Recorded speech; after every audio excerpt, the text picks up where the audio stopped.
ഞങ്ങൾ അഴിമതിക്കാരാണെന്ന് പറയിപ്പിക്കാൻ കുറെ കഷ്ടപ്പെട്ടല്ലോ. ഒരു അഴിമതി ഇല്ലാന്നേ ഈ 10 കൊല്ലമായിട്ട് ഈ കേരളത്തിലെ മന്ത്രിമാരും ഒരിടത്ത് പോയി നിൽക്കണില്ല കേട്ടോ.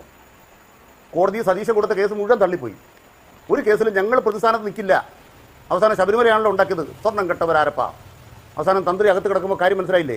എന്തോ എങ്ങനെ? ബഹുമാനപ്പെട്ട നിഷയോട് ഞാൻ ചോദിക്കുക, 2 മാസം മുമ്പ് ഈ വിഷയത്തിൽ ബഹുമാനപ്പെട്ട തന്ത്രി എഴുതിയൊരു കത്തിനെ കുറിച്ച് ഞാൻ പറഞ്ഞപ്പോൾ നിഷ പരിഹാസത്തോടെ എന്നോട് ചോദിച്ചു, തന്ത്രിയുടെ കത്തോ?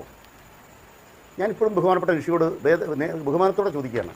ഞങ്ങൾക്കെല്ലാം നല്ല ധാരണയുണ്ട്. ഞങ്ങളുടെ ഒരു സഖാക്കളും സ്വർണം കക്കില്ല, അയ്യപ്പൻ്റെ ഒരു മുതലും കക്കില്ല. അത് വഴിയേ അറിഞ്ഞോളൂ. എന്തുകൊണ്ടാണ് CPM പത്തനംതിട്ട ജില്ലാ കമ്മിറ്റി അംഗം എ പത്മകുമാർ ജാമ്യം കിട്ടാതെ ഇപ്പോഴും ജയിലിൽ കിടക്കുന്നത്? അതല്ല ഉദ്ദേശം.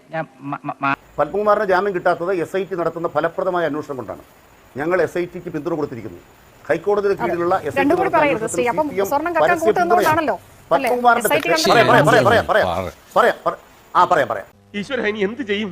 ഞങ്ങളുടെ പോയിന്റ് എന്താണ്? ഇതാ, പോറ്റി സ്വർണം കൊണ്ട് പൊക്കോ. പോറ്റി അവിടെ 2004 വന്നതാണ്. 2007 ശ്രീകോവിലിൽ കയറിയതാണ്. 2014 പ്രയാർ ഗോപാലകൃഷ്ണന്റെ കാലത്ത് ശബരിമല മാത്രമല്ല, ഈ പറയുന്ന പോറ്റിയും ഗോവർദ്ധനും പണ്ടാരി എല്ലാം കൂടെ കൂടി നേരെ സോണിയുടെ വീട്ടിൽ വരെ ചെന്നതാണ്.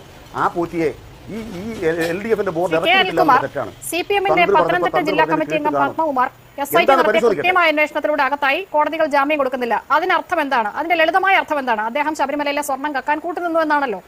പിന്നെ എങ്ങനെയാണ് താങ്കൾ ഈ പറയുന്നത് CPM നേതാക്കളാരും കക്കാൻ കൂട്ടുന്നില്ല എന്ന് താങ്കൾക്ക് അറിയാം? അവിടെ ക്ഷമിക്കണം, ഉപദ്രവിക്കരുത്, ജീവിതമാണ്.